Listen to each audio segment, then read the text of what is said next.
Halo semuanya, selamat datang di Praktikum Manajemen Keuangan Perusahaan. Halo teman-teman, selamat datang di Lab 1 Praktikum Manajemen Keuangan Perusahaan.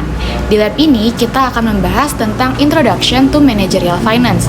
Jadi basically kita akan membahas tentang apa itu Managerial Finance dan dasar-dasar yang harus kalian perhatikan untuk lab kali ini. Yang pertama, kita akan masuk ke pengertian Managerial Finance. Finance dapat diartikan sebagai kegiatan untuk meningkatkan, mengalokasikan, dan menggunakan sumber daya moneter yang sejalan dengan waktu serta menghitung resiko yang ada. Nah, sebenarnya tanpa kalian sadari, teman-teman tuh udah menggunakan konsep finance di kehidupan sehari-hari. Misalnya kayak kalian dikasih uang bulanan nih sama orang tua kalian. Kalian pasti mikirin gimana sih caranya biar pas di akhir bulan nanti aku bisa tetap makan gitu. Nah, selanjutnya ada beberapa keputusan yang harus diambil oleh finance manager. Yang pertama ada investment decision, yaitu keputusan tentang bagaimana sih perusahaan bisa menginvestasikan modalnya untuk menghasilkan kekayaan bagi para pemegang saham. Jadi basically ini tuh kayak ngomongin gimana sih cara perusahaan untuk menggunakan modal yang tersedia. Contohnya itu kayak membeli mesin baru, atau mengeluarkan produk lain baru, atau mengakuisisi perusahaan lain. Nah, selanjutnya adalah financing decision. Kalau tadi di investment decision kita berbicara tentang gimana cara perusahaan untuk mengalokasikan modalnya, di sini di financing decision kita akan berbicara tentang gimana sih cara perusahaan untuk ngedapetin dananya. Jadi lebih ke sumber pendanaan dari suatu perusahaan. Contohnya adalah memberikan atau mendapatkan pinjaman ke bank, terus juga bisa menerbitkan saham, atau kita juga bisa nge-buyback saham. Nah, selanjutnya adalah working capital decision. Working capital decision ini berhubungan dengan manajemen harian dari sumber daya jangka pendek perusahaan, kayak kas, piutang, inventory, dan lain-lain.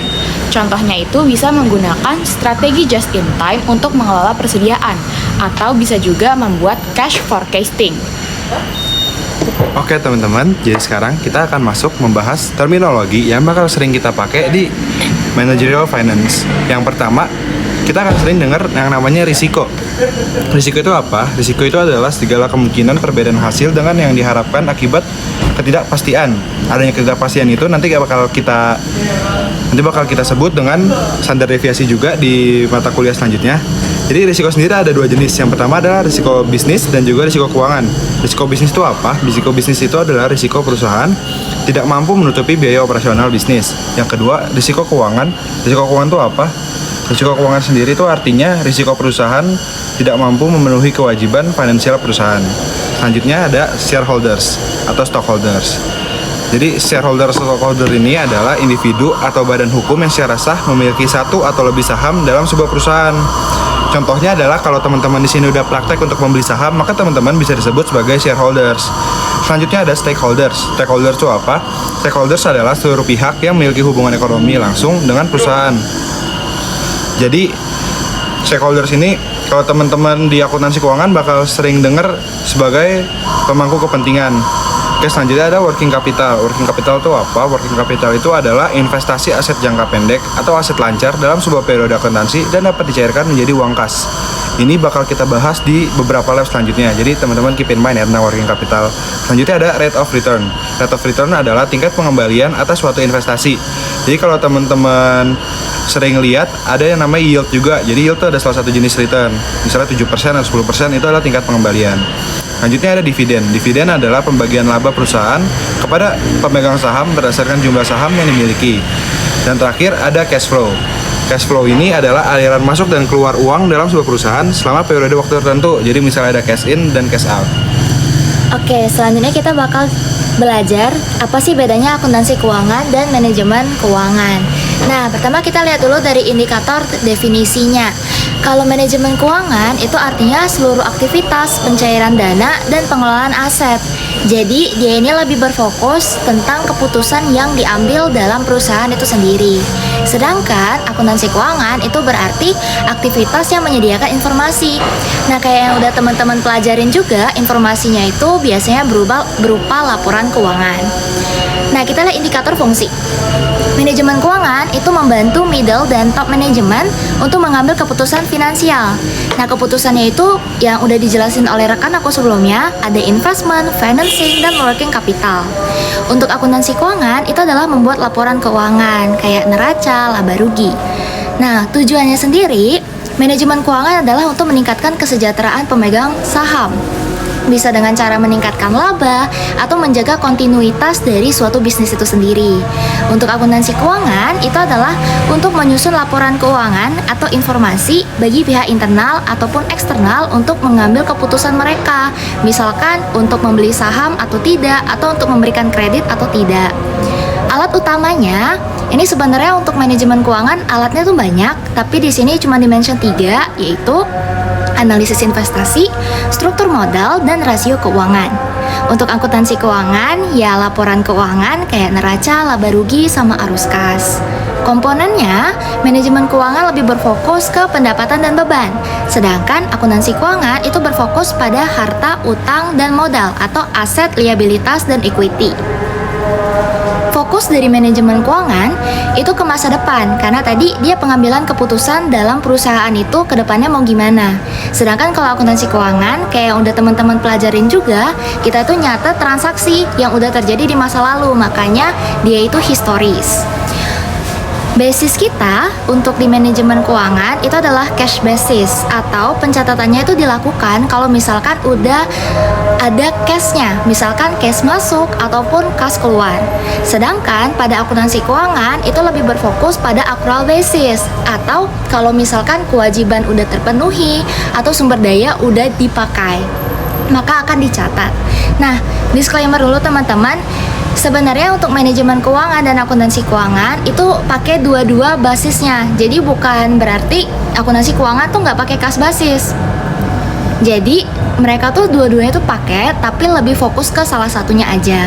Nah, contoh profesinya kalau manajemen keuangan adalah manajer keuangan, analis investasi, CFO, dan akuntansi keuangan itu contoh profesinya adalah auditor, akuntan, dan konsultan keuangan. Oke, next kita akan bahas tentang bentuk organisasi bisnis. Yang akan kita highlight di sini ada tiga bentuk organisasi bisnis. Yang pertama itu sole proprietorship, kedua itu partnership, dan ketiga itu corporation. Dari ketiga bentuk organisasi ini ada kelebihan dan kekurangan masing-masing. Kita lihat dulu dari yang pertama itu sole proprietorship. Dari pengertiannya itu adalah bentuk bisnis yang dimiliki oleh perseorangan dan dioperasikan untuk keuntungan sendiri. Kelebihan dari ini itu apa? Yang pertama itu pemilik menerima seluruh keuntungan, karena keuntungan yang dioperasikan itu untuk diri sendiri, makanya semua keuntungan itu dibebankan kepada si pemilik. Next itu biaya operasional rendah. Next, untuk kekurangan itu kekuatan penggalangan dana tidak terbatas dan juga tidak memiliki kontinuitas apabila pemilik meninggal. Untuk contohnya sendiri itu adalah UMKM. Next, kita bahas tentang partnership. Partnership itu dari pengertiannya adalah sebuah bisnis yang dimiliki oleh dua atau lebih orang dan dioperasikan untuk memperoleh laba. Kelebihannya adalah berpotensi untuk mengumpulkan lebih banyak dana dibanding perseorangan. Ya, udah seperti kita tahu ya, partnership itu kan dua orang atau lebih gitu. Jadi memang lebih gampang gitu untuk menerima dana dari pihak ketiga maupun dari internal. Untuk kekurangannya sendiri adalah pemilik memiliki tanggung jawab tidak terbatas dan juga sulit untuk dilikuidasi atau transfer kemitraan. Contohnya adalah firma hukum. Kita lihat sebentar di kekurangannya. Kenapa sih pemilik memiliki tanggung jawab tidak terbatas itu menjadi kekurangan dari partnership? Nah, itu karena apabila pemilik ya dari si partnership ini ada tuntutan hukum atau tuntutan pilot dari utang, maka yang akan dituntut adalah pemiliknya langsung. Sedangkan kita lihat next di corporation. Corporation pengertiannya adalah badan hukum yang dibentuk untuk memperoleh keuntungan. Kelebihannya adalah pemilik memiliki tanggung jawab yang terbatas dan juga kepemilikan mudah dialihkan. Kita lanjut yang tadi. Sekarang corporation itu adalah sebuah entitas hukum yang terpisah dari pemiliknya. Jadi apabila ada tuntutan hukum atau tuntutan pembayar utang yang pilot itu, maka akan dialihkan ke corporationnya langsung atau di perusahaannya. Jadi tidak langsung ke pemilik, lebih banyak itu ke pemegang saham kalau di situasi corporation. Next itu untuk kekurangan corporation itu biaya operasional tinggi dan kurangnya kerahasiaan karena perusahaan wajib mengungkapkan hasil keuangan. Contoh dari corporation ini ada perusahaan-perusahaan TBK. Di sini contohnya adalah